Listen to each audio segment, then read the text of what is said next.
Could you help me? I can't seem to understand what the announcement is trying to say. Yes, sir. Let me try to interpret what I think they're actually wanting to say. Welcome aboard. The crew here is qualified to deal with all emergencies and crises, except for the financial one you just had at our toll booth.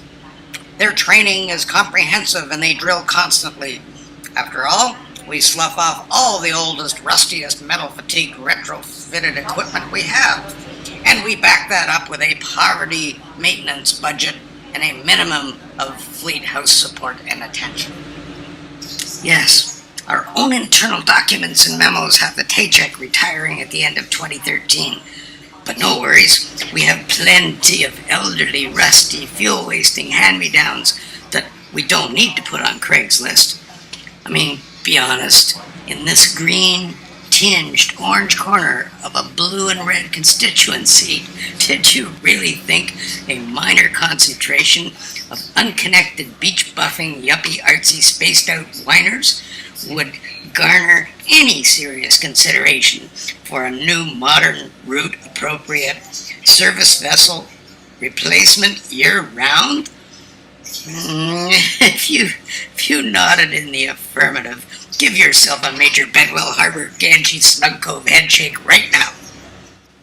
BC Ferries Fleet House Brains Trust has poured funding into studies and lobbying and determined and convinced the Harper federal regulators that global cooling has permanently moderated the Lambert Channel weather, now allowing us to keep the aged, flat-nosed, underpowered summer scow here year-round.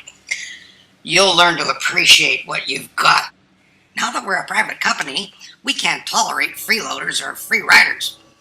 Don't have a high school on your rock? Well, tough tamales, niños. Ma and Pa'll have to pony up the fare. We're a business now, not a service. How could this practice have been overlooked for 40 years?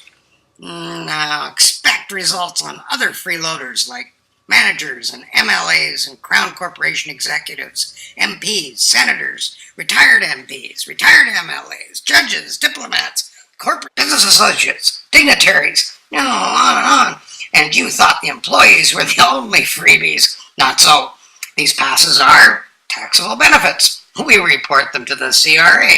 So, pass holders have to pay even if they don't use them. And from them, we never get public complaints or criticism. After all, who wants their passes canceled? We grant them to employees in good standing as our prerogative. It's not a contractual or union right at all.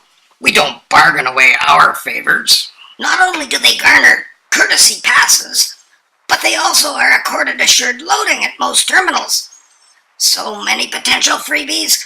Imagine the embarrassment of hundreds of these folks driving up for the 5 o'clock sailing at Schwartz Bay. Why, we'd have to pretend that lane 1 and lane 18 were... too much information. Well, this explains why we can't sell reservations for more than 70 or 80% of the vessel capacity. I mean, gee, this is money we could have pocketed for phantom reservations. Your ferry corporation wants to make assured loading tickets unavailable to the public, or at least $1,000 a book. After all, we don't want an ALT overload in the future.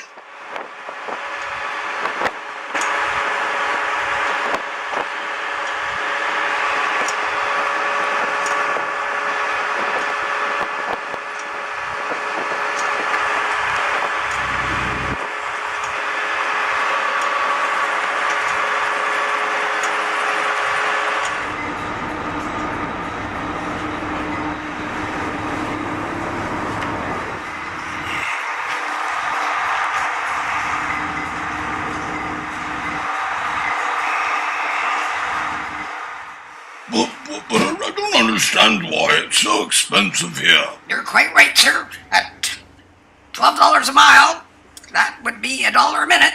You should have been watching that beautiful view. Oh, hang on, there's a little bit more here.